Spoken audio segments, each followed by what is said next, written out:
Guys, for today's video, nasabi ko sa inyo, di ba, na on this video, clinose ni CIMB yung aking Revi account. Actually, hindi lang yung Revi account yung buong account mismo yung clinose niya. Dahil I failed to provide yung income documents na hinihingi nila. Fast forward, may nakita akong bagong feature sa Lazada, which is last save. Ito, yan, last save. Yan yung sinasabi dyan. Well, this is powered by CIMB. So, since clinose ni CIMB yung account ko, pwede kaya ako mag-apply doon? Makakapagbukas kaya ako ng panibagong CIMB account? Well, samahan nyo ako. Pag-usapan natin ang last save ni CIMB. So, sit back and let's discuss. Coming right up.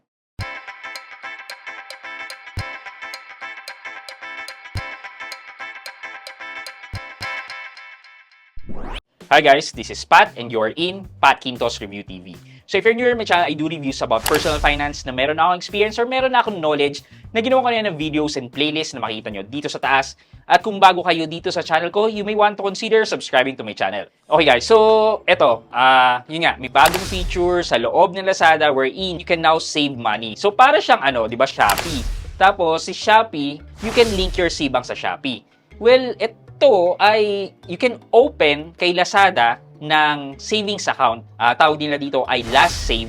So medyo siya, ganito siya. 'Di ba si CIMB, pwede ka mag-open ng account kay GCash. Yun yung savings product ni CIMB na nasa loob ni GCash. Wherein you can use GCash interface to save or do your bank transaction with CIMB. Now, you can also use the same account in logging in sa CIMB app. So parang ganon, multi-link yung access. Pwede sa CIMB and then pwede rin sa GCash. Ngayon, si Lazada, well, ganun din siya. You can open a savings account sa loob ng last save and then kung open na yan, pwede mo rin siyang makita sa loob ng CIMB. Para in case na mag-down naman si Lazada, well, makikita mo pa siya sa CIMB. Pero I'm not sure if vice versa kasi syempre yung data mo ay stored kay CIMB. So I guess kapag nag-down si CIMB, well, hindi mo rin makikita yan kay Lazada. And same thing din naman yun, ganun din ang kalakaran kay Cbank and Shopee. Okay, so ito, samahan niyo kung mag-open tayo. Tingnan natin kung makakapag-open na ako. Kasi nung na-close yung account ko with CIMB, nag-try ako mag-apply ulit and hindi nila ako in-approve. Well, ito, tingnan natin ngayon. Okay, so open natin si Lazada, ayan. And then punta tayo sa account. Then makikita natin, may Lazada wallet. Click natin yan. Makikita nyo, ayan last save by CIMB. So, click natin yan. Ayan, Lazada, CIMB, get 5% per annum interest and 1% rebate. So, ayan pwede, may calculator dito for potential earnings. So, pwede nyo i-test kung magkano yung magiging annualized interest na makuha nyo for the 5% per annum. Medyo malaki naman for the base interest, it's 5%.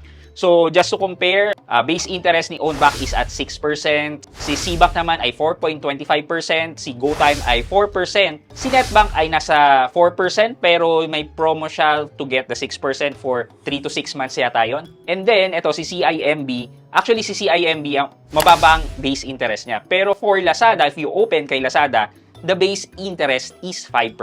So, ayan, click natin yung open last save account. Tapos, ayan, to proceed, you acknowledge and agree that you're not a US citizen, etc., etc. So, click agree.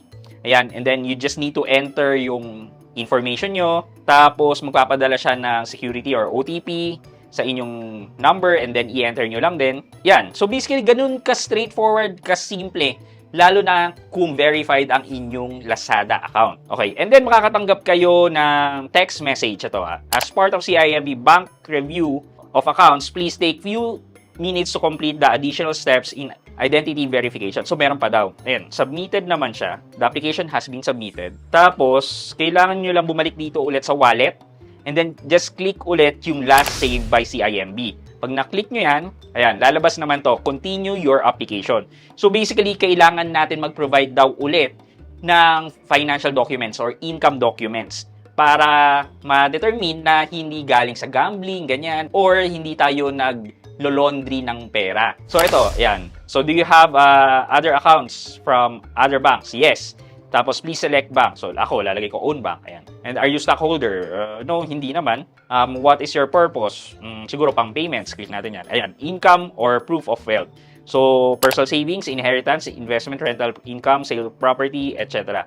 So, ako, ang gagawin ko, magpo-provide ako ng bank statement coming from own bank. I-generate ko na yon and then i-upload ko na lang dito. Okay, so dito, ang kailangan niya ay picture. So, you just need to screenshot na lang yung inyong bank statement and then pwede na siya. So, i-attach ko na lang dito, yan. And then, click upload. The application has been submitted. We got your application. Please check back in 24 hours. So actually, hindi siya after 24 hours. After yata mga 3 days, 3 banking days, or yeah, mga ganon. Bago nagkaroon ng text message si CIMB and sabi niya, "Thank you for your patience in our verification process.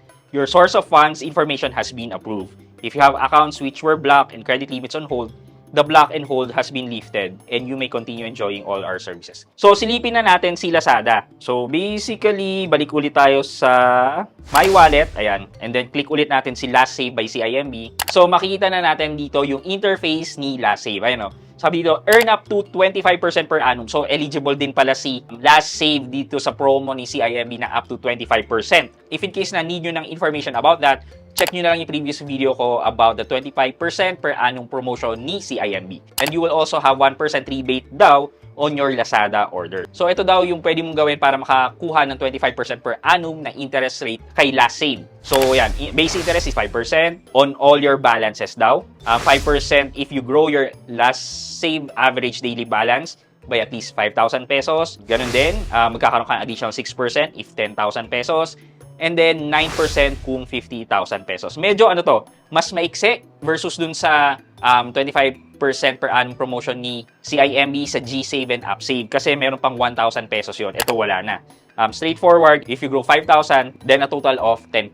So, paano ba mag-deposit? So, ang pwede nyo gawin is pwede kayo mag-InstaPay transfer from your other bank accounts to your Last Save bank accounts. Siyempre, pipiliin nyo doon is CIMB and then yung CIMB Last Save na account number yung gagamitin nyo. Also, pwede nyo ring buksan itong Last Save sa loob ng CIMB, which is papakita ko sa inyo ngayon.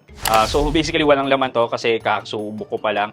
Ayan. And then, under accounts, yan, makikita nyo, ayan, Last Save. So, ayan yung account na binuksan natin sa loob ng Lazada. Kung katulad ko kayo na napagsarahan ni CIMB dun sa GSave or UpSave, well, pwede rin natin subukan dito sa Last Save. Ang kinagandahan naman dito is 5% ang base interest and then, eligible tayo sa 25% per annum na promotion ni CIMB. And meron pa tayong 1% rebate daw. And lastly, free bank transfer pa itong si CIMB as of the moment. Ayan, so basically, kung katulad ko nga kayo na napagsarahan ng pinto ni CIMB, pwede nyo subukan itong Last Save by CIMB dito kay Lazada. For our question of the day, itong 25% ba ni CIMB is appealing ba sa inyo na maglilipat kayo ng pera nyo from your bank accounts? Or okay na kayo dahil loyal kayo at saka subok nyo yung current na banks na meron kayo ngayon? Let me know sa comment section sa baba at may chance kayong manalo ng 1,000 pesos sa ating weekly GCash giveaway. Yun lamang po for today's video, but before we end this video, mag-shoutout po muna tayo at shoutout kay at Raylee2891. Sabi niya, hello Lord, shoutout. At Raylee2891, shoutout po sa inyo. Maraming salamat sa panonood at pagsuporta ng aking mga videos. Thank you so much. I hope you can like this video. Leave a thumbs up. And if not, wala nang problema dyan, but continue to support me by subscribing to my channel by clicking the subscribe button and also the bell button sa tabi ng subscribe para mag-receive kayo ng latest notification sa lahat ng upload ko. Again guys, this is Pat Quinto and you're in Pat Quinto's Review TV. Bye-bye!